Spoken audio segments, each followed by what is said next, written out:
फिर ये साधु लोग कहते हैं लहसुन प्याज ना खाओ, कारण क्या है?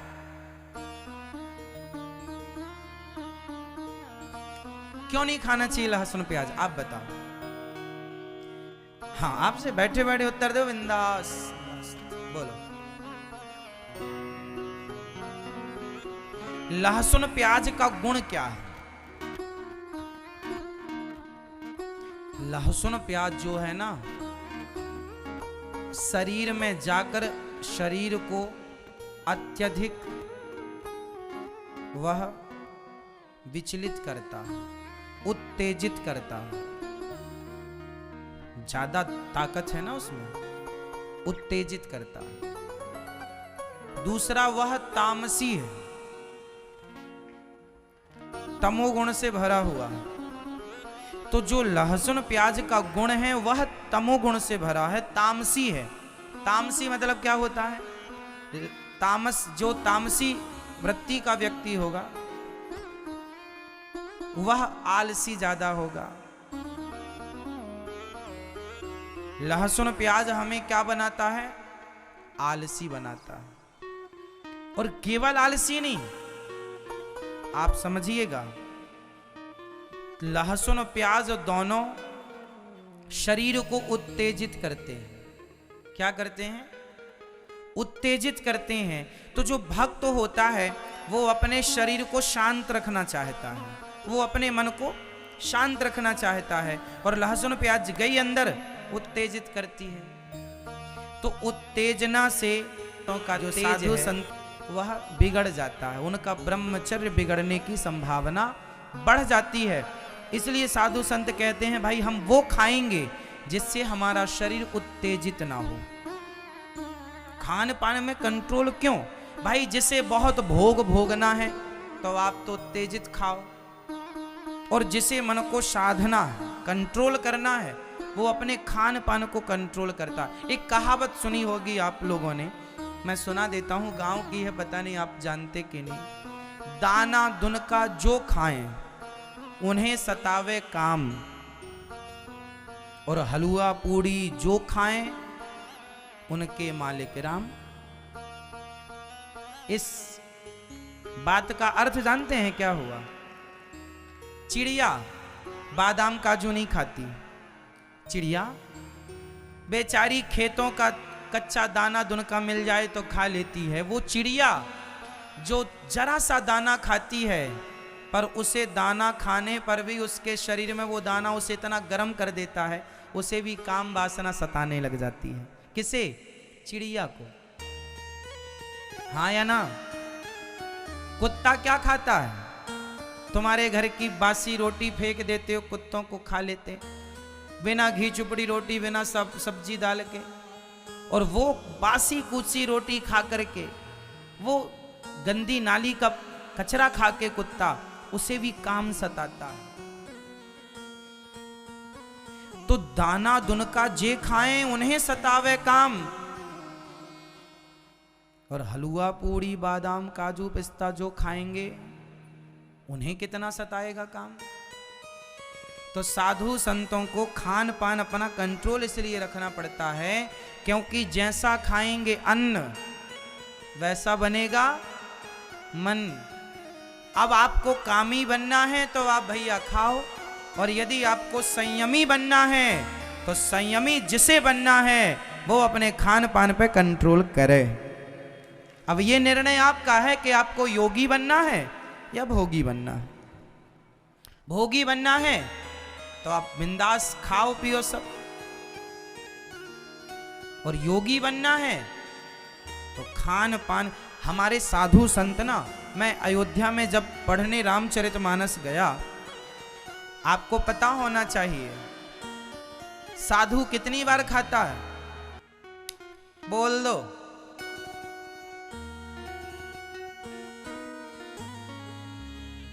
जो 2 बार खाए वो साधु हो ही नहीं सकता। 1 बार खाए योगी, 2 बार खाए भोगी, और 3 बार खाए रोगी। जो योगी है वो कितनी बार खाता है? जोर से। ये दास अनिरुद्ध ने अभी से हम एक बार एक टाइम ही खाना शुरू कर चुके हैं। जब कभी ज़्यादा वर्क हो जाता है, ज़्यादा काम कर लेते हैं, ज़्यादा भूख लगती है तो 2 बार खा लेते हैं, बट कोशिश करते हैं कि एक ही बार खाएं। तो ये दास आपके सामने बैठा है। आज भी हमने जरा सी सलाद खाई, जरा सी सब्जी और जरा सा चावल खाया, बस खा लिया ना। अब हो गया रात्रि तक फुल, रात को नहीं खाएंगे, एक बार ही खाते हैं। हाँ, ऐसा नहीं है कि हम योगी हैं, नहीं, हम 2 बार भी खा लेते हैं। जब हमें ज़्यादा भूख सताती है तो खा ले। कोशिश कंट्रोलिंग, मतलब अभी से शुरू कर दिया अभ्यास करना कि भाई 1-2 साल में हमें आदत पड़ जाएगी। अभी से करेंगे तब ना आदत पड़ेगी।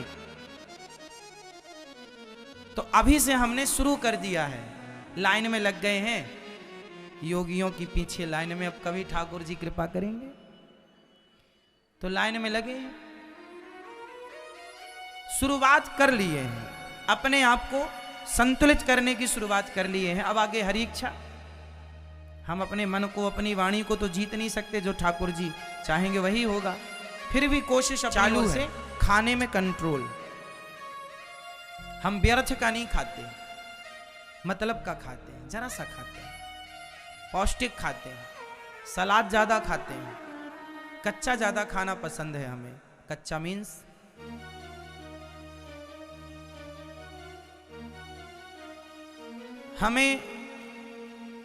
हमें पिज्जा बिल्कुल पसंद नहीं, बर्गर बिल्कुल पसंद नहीं, चाउमीन बिल्कुल, आप 56 भोग बना के रख दीजिए,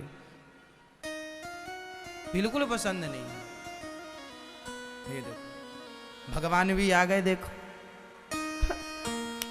भगवान भी कह रहे हैं आप भी योगी बनो, कम खाओ।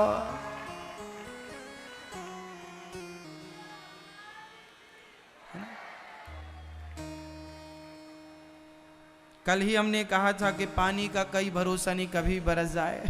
देखो आज ही बरसने लग गए।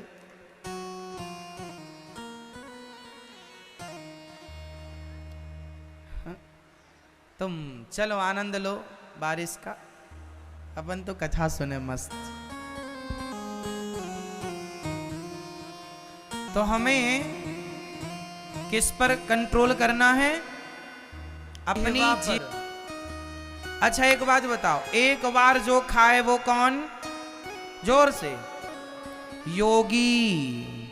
2 बार खाए भोगी। 3 बार खाए भोगी। 3 बार खाए। जो ज्यादा बार खाता है, ज्यादा खाता है, वो रोगी होगा।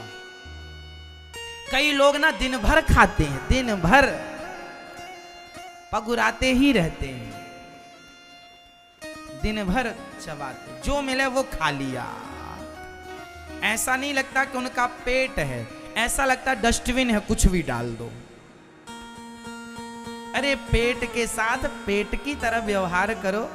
बेचारा पेट है, उस पर दया करो। छोटा सा पेट है, इतना रखने की जगह है उसके पास, और आप इतना ठूस देते हैं। ये भी नहीं, पेट बेचारा ऐसे मुंह फुलाए रोता, ठूस रहे हैं।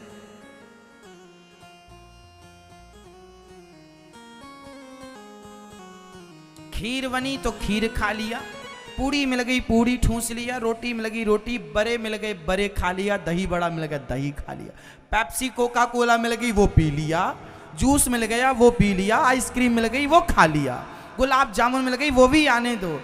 अब पेट कंफ्यूज नहीं हो जाता होगा, पहले किसे पचाऊं?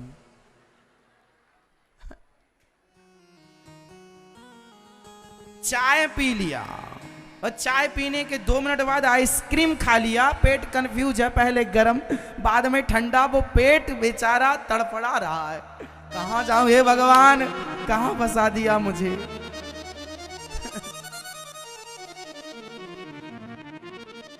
मतलब आज हमारे देश में 95% लोग ऐसे हैं हमारे भारत देश में जिन्हें खाने पीने का कोई ज्ञान नहीं है। किसके बाद क्या खाएं और किसके बाद क्या ना खाएं, यह ज्ञान हमारे देश में 140 करोड़ की जनसंख्या वाले देश में 95% लोग ऐसे हैं जिन्हें खाने पीने का ज्ञान ही नहीं। आप खाते सब लोग हैं पर आपको ज्ञान नहीं है। जिनको है उनको प्रणाम करता हूं। आप लोगों को होगा, कुछ लोगों को, पर जिनको बहुत लोगों को खाने पीने का कोई सेंस नहीं, ज्ञान नहीं। किसके बाद क्या खाना चाहिए और किसके बाद क्या नहीं खाना चाहिए बताओ। आम रस पीने के बाद पेप्सी पीने से क्या होता है? नहीं पता ना, आदमी मर जाता है, पॉइजन हो जाता है। आम रस और पेप्सी का कोई कॉम्बिनेशन नहीं है, जैसे शहद और घी का कोई कॉम्बिनेशन नहीं है। आप घी भी अमृत है और शहद भी अमृत है, दोनों को पी लो, मर जाओगे, पॉइजन हो जाएगा। आप किसी को एक साथ दोनों दे दीजिए तो वो जहर का काम करेगा। खा मत लेना, खा मत लेना, मरने की संभावना बढ़ जाएगी। मतलब हमारे आयुर्वेद में खान पान का एक विधान है, क्या खाना है क्या नहीं खाना, किसके बाद क्या खाएं और किसके बाद क्या ना खाएं। उड़द की दाल आप लोग दही के साथ खाते हैं, उड़द की दाल के बनते हैं बड़े, तो आप दही बड़ा खाते हैं। अब उड़द की दाल और दही का कोई कॉम्बिनेशन नहीं है, लेकिन आप खूब ठूंसते हैं। और शादी विवाह में तो खूब फ्री का मिलता है, खाओ, खूब खाओ, भले मर जाएं, कल मरेंगे, अभी तो खाओ। शादी विवाह में आदमी सब वहां पे 50 आइटम होंगे ना, तो सारा खाएगा, 50 खाएगा। लिफाफा में भले 100 रुपए देगा पर खाएगा 500 रुपए का, वसूल करेगा पूरा, इतना दिया खाएंगे, भले मर जाए, कल बीमार पड़ जाए, खाएगा बराबर। और सब खा के रास्ते में द्वार पे आइसक्रीम मिलती है तो सब खा पी के वो आइसक्रीम खाता। अब बताओ, जब आप भोजन करते हैं तो हमारा पेट भोजन को पचाने लगता है, और पचाने के लिए अग्नि होती है जिसे जठराग्नि कहते हैं। जब वो पचा रही होती है तब आप ठंडी ठंडी आइसक्रीम खा लेते हैं तो भोजन पचता नहीं है, सड़ जाता है, और जिससे तमाम आपकी बीमारियां उत्पन्न होती हैं। कितनी बार समझा चुके हैं, लेकिन हमारे देश के लोग सुनने समझने को तैयार नहीं। स्वास्थ्य का ध्यान कौन रखेगा? आपको रखना पड़ेगा। खान पान ठीक करो। एक बार खाए योगी, 2 बार खाए भोगी, और 3 बार खाए जो ज्यादा बार खाता है, ज्यादा खाता है वह जल्दी मरेगा। ज्यादा खाओगे, कम खाओगे, ज्यादा जियोगे। इसलिए खान पान ठीक हो। रात को खाना ही नहीं चाहिए, पर आप रात को जरूर खाते हैं। पहले के लोग ब्यारी करते थे। ब्यारू जानते हैं? ब्यारी, चलो ब्यारी कर लेते हैं। ब्यारी मतलब क्या हुआ बताओ?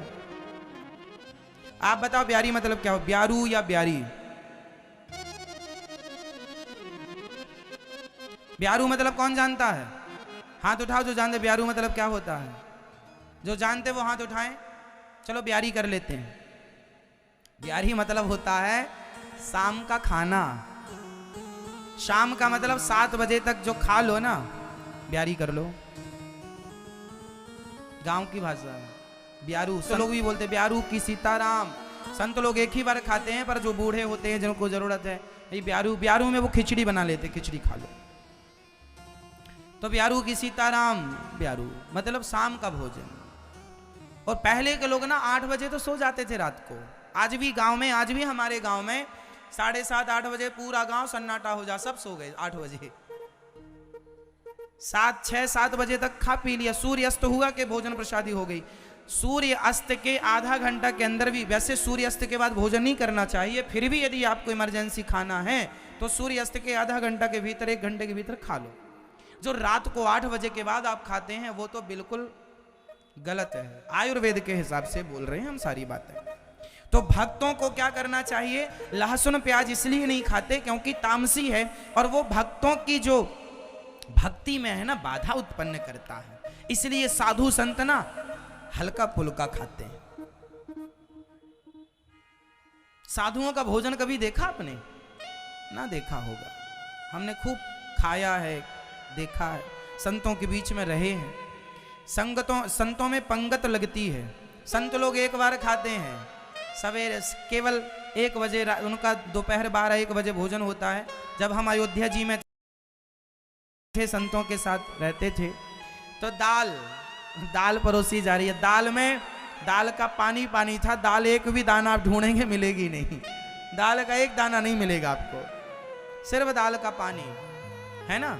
और रोटी सूखी, कोई घी भी नहीं, सूखी। चावल, रोटी, चावल, साग में आप लोग तो आलू का पत्ता निकाल लेते हैं, आलू का छिलका उतार ले। साधु संत काहे का छिलका उतारे हैं? कहाँ पुरुष भजन करेंगे छिलका उतारेंगे? स्वाद के लिए खाने वाला, स्वाद एक होता है स्वाद के लिए खाना, और एक होता है पेट भरने के लिए खाना। तो कौन सा खाना ठीक है? जोर से। स्वाद वाला खाना भोगी खाता है, और पेट भरने के लिए केवल योगी खाता है। उसे कोई मतलब नहीं कि आलू में छिलका है या उतर गया, वो अपना खाया पिया मस्त। दाल का पानी साहब, मुझे याद है मैं खाया हूं। वो जो अयोध्या जी की दाल है, वो दाल के आगे आज का 56 भोग फेल है। वो दाल, वो साग, वो रोटी, वो संतों के हाथ से जो प्रसादी मिलती है, भगवान जी का प्रसाद, उसके आगे सारे आज के, मैंने उतना स्वादिष्ट भोजन वहां के बाद आज तक किया ही नहीं। ये समझ लो मेरी लाइफ में, मेरे बचपन में जो साधु संतों के बीच में खान पान रहा है, उसके बाद वाला वो खान पान कभी मिला ही नहीं। केदारनाथ के रास्ते में एक भक्त रहता था शंकर जी का, बहुत ध्यान से सुनना इन बातों को। शंकर जी का एक भक्त रहता था, वो दिन भर ओम नमः शिवाय जपता, ओम नमः शिवाय, ओम नमः शिवाय, ओम नमः। और वो घंटा लिए था अपने पास, क्या कानों में घंटा लटकाए थे, बड़े बड़े घंटा, टन टन टन टन टन। अब जैसे उसके पास कोई आए और बोले भैया राम राम, तो तुरंत वो घंटा बजाने लगे, टन टन टन टन टन। लोग बोले क्या कर रहे हो? बोले मुझे ओम नमः शिवाय के सिवा, शिव के सिवा दूसरा नाम पसंद नहीं है। मुझे ओम नमः शिवाय के अतिरिक्त दूसरा नाम, मुझे राम का नाम, कृष्ण का नाम, नारायण का नाम पसंद। अब लोग ये बात सब में फैली कि भाई वो तो कानों में घंटा लटकाए रहता, दूसरा नाम सुनने ही नहीं चाहता। भेद कर रहा है। क्या कर रहा है? भेद कर रहा है।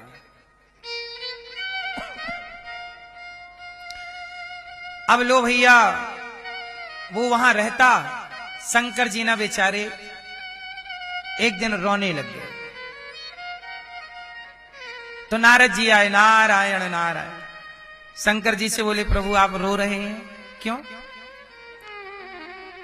नारद जी बोले कि क्यों रो रहे हो? शंकर जी बोले कि मेरा एक भक्त है, बहुत प्रिय भक्त है मेरा, पर उसमें एक कमी है। क्या? वो मेरे प्रभु आराध्य से ना ठीक से बात नहीं करता। मेरे प्रभु का नाम, वो मेरा नाम तो जपता है प्रेम से, पर मैं जिनका नाम प्रेम से जपता हूं वो मुझसे प्रेम करता है, पर मैं जिनसे प्रेम करता हूं वो उनसे प्रेम नहीं करता। उसके मन में ये खटास है, पता नहीं क्यों। तो नारद जी ने कहा कि आप दूर करो, अपने भक्त को आप संभालो। अब शंकर जी की जिम्मेदारी है कि भाई रास्ता कोई भटक रहा है तो समझाए। शंकर जी आ गए उसे दर्शन देने के लिए। बेटा मैं तेरी तपस्या से बहुत प्रसन्न हूं, तू मेरे से बहुत प्रेम करता है, लेकिन मैं तेरे से नाराज भी हूं। क्यों? तू नारायण का नाम, जैसे शंकर जी ने नारायण बोला तो घंटा बजाने लग गया। शंकर जी बोले मैं बोल रहा हूं, तू घंटा बजा रहा है। बोला क्या करूं प्रभु, मुझे आपके नाम के सिवा कोई नाम अच्छा। शंकर जी बोले बेटा नाम तो जो तू मेरा जप रहा है ठीक है, पर तुझे संग संग एक अपराध लग रहा है। क्या अपराध है? बोले भगवान के नाम का तू तिरस्कार कर रहा है। तू शिव का पुजारी तो है, लेकिन सुन, भगवान शिव ने अपने हृदय में, शंकर जी बोले कि तू मेरा ध्यान करता है, मैं तुझे दिखाने आया हूं कि तू मेरा ध्यान करता है। शंकर जी ने अपने हृदय में भगवान श्रीमन्नारायण का दर्शन करा दिया। देख, मैं उनका ध्यान मेरे हृदय में, जब मैं हनुमान बना तो मैं सीताराम को अपनी छाती पे रखता था। सीताराम कौन है? सीताराम का की लीला पूरी हो गई और वो अपने नारायण लक्ष्मी के रूप में स्थापित हो गए, तो वह लक्ष्मी नारायण देख मेरे भीतर ये बैठे हैं हृदय में। वो मेरे से अलग नहीं है। तुम इंसानों की बात कब समझ में आएगी कि हरि हरि और न भेदा। हरि बोलो, हरि और हर, इनमें कोई भेद? जो भेद कर रहा है वो कच्चा है, अज्ञानी है। हम चाहते हैं कि आप भक्ति करें। देखो, अब जैसे ये दास अनिरुद्ध, मैं अपनी बात बताऊं, मैं भगवान श्रीमन नारायण का पुजारी हूं, उनका चरणों का दास हूं, लेकिन मैं कोई शिवजी से दूरी थोड़ी बनाता हूं। शंकर जी के मंदिर में जा जाकर के प्रार्थना करता रहता हूं, हे भोलेनाथ, जैसे आप प्रभु का सदा ध्यान करते हैं, आपकी तरह मेरे अंदर भी भक्ति जागे, प्रेम जागे, ये वरदान दीजिए। है ना? कोई भेद थोड़ी है। सनातन को समझना बहुत जरूरी है। यदि नहीं समझोगे, अब ये बताओ, आपके जो इष्ट हैं उनसे तो प्रेम कीजिए, पर जो दूसरे अर्थात और जो व्यवस्थाएं सनातन की हैं, अब उदाहरण से इसे समझाता हूं। जैसे पत्नी ससुराल जाती है स्त्री, तो ससुराल में सब लोग मिलते हैं, पति भी मिलता है, देवर भी मिलता है, जेठ भी मिलता है, सास भी है, ससुर भी है और ननंद भी है। बोलो हाँ। अब जब आप स्त्री ससुराल गई लड़की, तो ससुराल में वो समर्पण करती है पति पे। स्त्री का समर्पण कहां है? पति के चरणों में। परंतु मतलब ये नहीं है कि पति में समर्पण करेगी तो जेठ का अपमान करेगी या देवर का अपमान करेगी। भाई, समर्पण पति में है, पर सम्मान और सेवा सबकी करो। वही अच्छी पत्नी है, वही अच्छी बहू है जो समर्पण पति में करे, पर सम्मान सास का भी करे, ससुर का भी करे, देवर का भी करे, जेठ का भी करे, ननंद का भी करे। यही परंपरा है। बोलो हाँ। इसमें कोई किंतु परंतु है क्या? समर्पण कहां करेगी? पति पे, पर सेवा करेगी सबकी। उसी तरह जो आपके इष्ट हैं, आपके इष्ट यदि नारायण हैं तो समर्पण नारायण में कीजिए, इष्ट यदि शंकर जी हैं तो समर्पण शंकर जी में। पर जब शंकर नारायण इष्ट हैं तो समर्पण नारायण में कीजिए, पर गणेश जी हैं, शंकर जी हैं, दुर्गा जी हैं, इनका आदर सम्मान बनाए रखिए। ये ना हो कि मैं नारायण का पुजारी हूं तो मैं दुर्गा का सम्मान नहीं करूंगा, नहीं करूंगा तो पाप लग जाएगा। मैं नारायण का उपासक हूं तो शिवजी का सम्मान नहीं, तो फिर पाप लग जाएगा। बोलो, क्या लग जाएगा? यदि आप शिवजी के, आपके इष्ट शिवजी हैं, शंकर जी के, तो शंकर जी के इष्ट हैं और आप नारायण का सम्मान ना करें तो पाप लगेगा।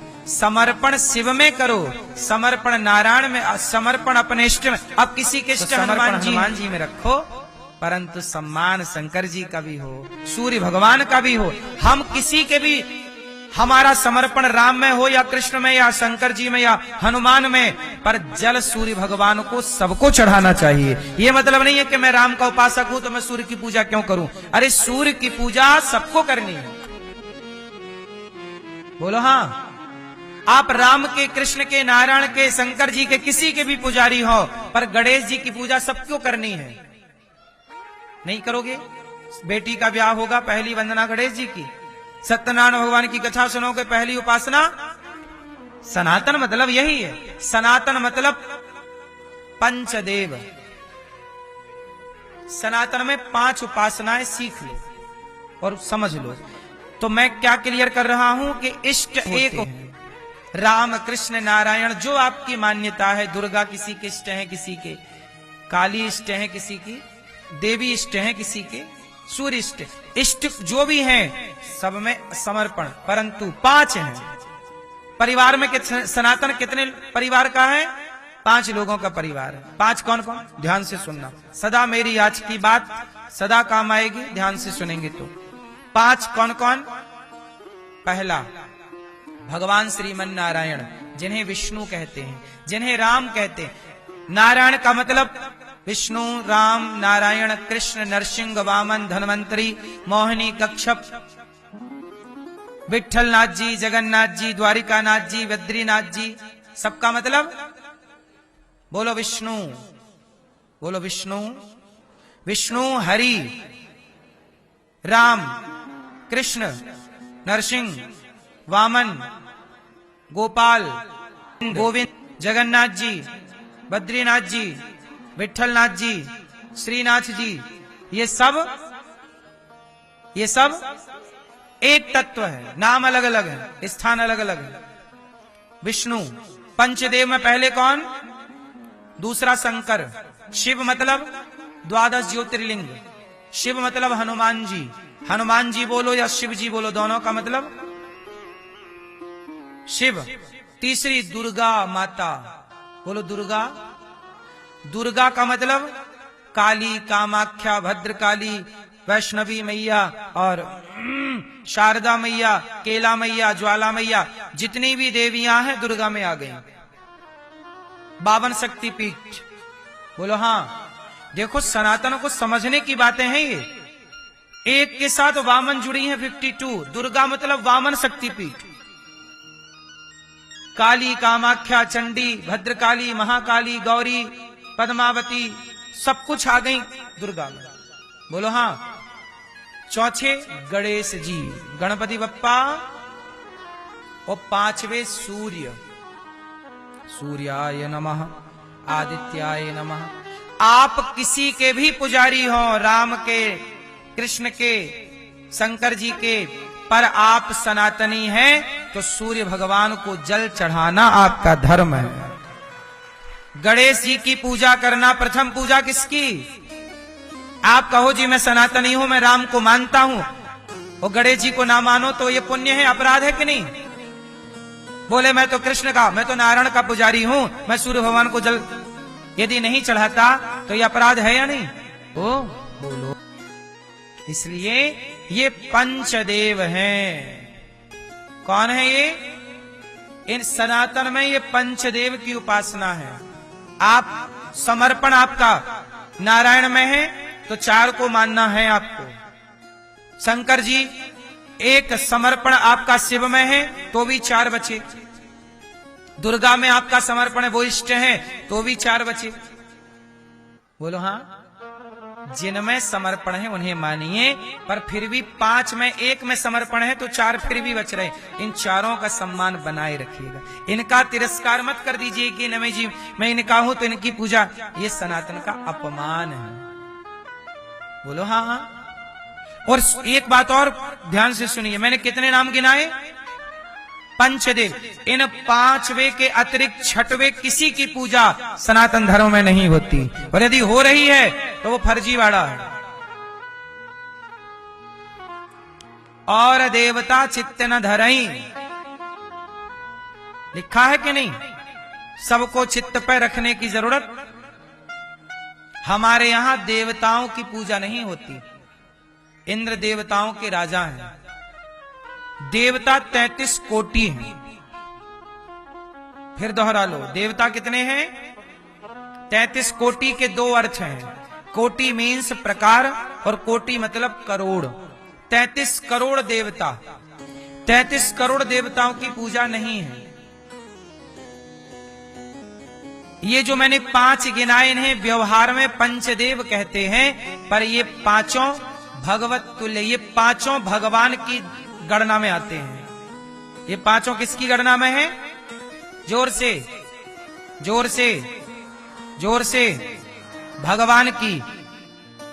नारायण भगवान की गणना में है, शंकर जी भगवान की गणना में है, सूर्य भगवान की गणना में है, दुर्गा भगवान की गणना में है, और गणेश जी भगवान की गणना में है। जबकि इंद्र भगवान की गणना में इसलिए हमारे यहां देवताओं की पूजा होती नहीं, भगवान की पूजा होती है। समझ में आई कि नहीं? चलो अब एक बात और समझाऊं, सुनो। हमारे यहां सनातन में ये 5 बातें और ये 33 कोटि की बातें समझ लेनी चाहिए। कुछ लोग क्या मिक्स कर देते हैं, बोले तुम्हारे यहां तो 33 करोड़ भगवान है। भगवान 33 करोड़ नहीं है, एक है। अब मैं आपको और बताऊं, हमने कितने गिनाए? 5। अच्छा ये बताओ, ये 5 उंगलियां, आप लोग अपना पंजा खोलो, कितनी उंगलियां हैं? लेकिन ये 5 को ध्यान से देखना, कनेक्ट एक से है कि नहीं? एक हाथ, एक में ही 5 हैं, बोलो हाँ। ऐसे ही मूल रूप से भगवान नारायण है, वह नारायण में ही ये 5 का दर्शन है। ये 5 नहीं है, ये 5 एक है। एको ब्रह्म द्वितीयो नास्ति, ईश्वर एक है। 5 मैंने केवल समझाने के लिए 5 बताए आपको, कि आपको भेद ना हो, भेद ना समझना, इसलिए बता दिए। पर ये 5 गाय के थन कितने हैं? 4, पर चारों थन में दूध एक सा है। दूध थन 4 है पर दूध एक है। उसी प्रकार व्यवस्था में 4 हैं, 5 हैं। जैसे 3 और ब्रह्मा विष्णु महेश, सृष्टि उत्पन्न करना, पालन करना, संगार, मुख्य धारा 3 है, ब्रह्मा विष्णु। लेकिन ये 3 भी एक ही है, मूल तत्व एक है। व्यवहार में डिवाइडेशन, जैसे बिजली एक है पर बिजली के तार 3 है, फेस 1, फेस 2, फेस 3। व्यवहार में 3 फेस चाहिए, एक फेस से काम नहीं होगा, पर बिजली एक है। मूल में बिजली एक है, व्यवहार में बिजली 3 भागों में डिवाइड है। मूल में एक भगवान है, व्यवहार में ब्रह्मा विष्णु महेश दिखाई पड़ते हैं। क्योंकि व्यवस्थाएं करनी है, सृष्टि का क्रम चलाना है। अब यहां मैं एक बात और समझा दूं आपको। ब्रह्मा, बताइए ब्रह्मा को किस कोटि में रखा गया है? ब्रह्मा भगवान है या नहीं? उत्तर जोर से, जोर से। क्या है फिर? हैं? ब्रह्मा कौन है? सुनो, ब्रह्मा जी बड़े पावरफुल होते हैं, सृष्टि के निर्माता है ना। पुष्कर में पूजा होती है ब्रह्मा जी की। पर आपकी जानकारी के लिए बताओ, ये सनातन का मूल ज्ञान है जो कि आज लोगों के पास नहीं है, जो कि होना चाहिए। इसलिए मैं मूल बातें आपको समझाई दे रहा हूं। ब्रह्मा जी जीव कोटि में आते हैं। किस कोटि में है? जैसे देवता भी जीव कोटि के हैं। जीव कोटि कौन? जैसे मैं जीव कोटि का हूं, आप जीव कोटि के हैं। जीव मतलब आप आए और मर जाएंगे एक दिन बाद। ऐसे ब्रह्मा जी भी आए, 100 साल का कार्यकाल होता ब्रह्मा जी का। इंद्र का भी 100 साल का कार्यकाल होता, पर इनके 100 साल बड़े होते हैं, ये बदलते रहते हैं। जैसे प्रधानमंत्री किसी का नाम नहीं है, उस पद का नाम प्रधान। ऐसे ब्रह्मा जो जाएगा उस पद पर, वो क्या बन जाएगा? ब्रह्मा। ब्रह्मा बदलते रहते हैं। ब्रह्मा, बोलो, ब्रह्मा बदलते रहते हैं। ये सुनी है बात कि नहीं सुनी? ब्रह्मा भी बदल जाते हैं, इंद्र भी बदल जाते हैं। अब जैसे आगामी ब्रह्मा कौन बनेंगे जानते हो? हनुमान जी। हनुमान जी आगे ब्रह्म पद संभालेंगे और ये वाले ब्रह्मा रिटायरमेंट इनका हो जाएगा। ब्रह्मा जी 100 साल के लिए नियुक्त होते हैं, पर ब्रह्मा जी का एक दिन इतना बड़ा होता है कि एक दिन में 1000 बार चतुर्युग बीत जाता है। सतयुग, त्रेता, द्वापर, कलयुग, ये 1000 बार चक्कर लगा लेते हैं, तब ब्रह्मा जी का एक दिन होता है। ऐसे अभी ब्रह्मा जी 50 साल के हो गए, 50 साल से थोड़ा अधिक, अभी 50 साल और बाकी है, अभी लंबा टिकेंगे ब्रह्मा जी, फिर हनुमान जी बनेंगे। जैसे देवराज इंद्र, वर्तमान में पुरंदर नाम के राजा इंद्र पद पर बैठे हैं। आगामी समय पर राजा बलि, बलि का नाम सुना? 3 पग भूमि मांगी, पहले पग में पाताल, दूसरे पर सत्यलोक वामन भगवान ने नापा, और तीसरा पग कहां रखा था राजा बलि के? कहां पर? सिर पर। भगवान श्रीमन नारायण ने अपना पग कहां रखा? राजा बलि के सिर पर तीसरा पग रखा। और कहा कि राजन मैं तुझे छलने आया, तूने मुझे छल लिया, तुझे मैं पाताल, अभी राजा बलि पाताल के राजा हैं आगामी मनवंतर में। ये अभी कौन सा मनवंतर चल रहा है भाई? वस्वत मनवंतर चल रहा है। इस मनवंतर के राजा पुरंदर नाम के राजा इंद्र हैं। आगामी मनवंतर में देवराज इंद्र कौन बनेगा? राजा बलि की इच्छा थी इंद्र बनने की, वो बनेंगे। हनुमान जी क्या बनेंगे? प्रमोशन। हनुमान जी का होगा प्रमोशन, बलि का भी होगा प्रमोशन। आप भी कुछ भक्ति भक्ति कर लो, आपको भी कहीं कहीं के देवता बनाई देंगे भगवान। देवराज इंद्र अगली बार आप लोग ही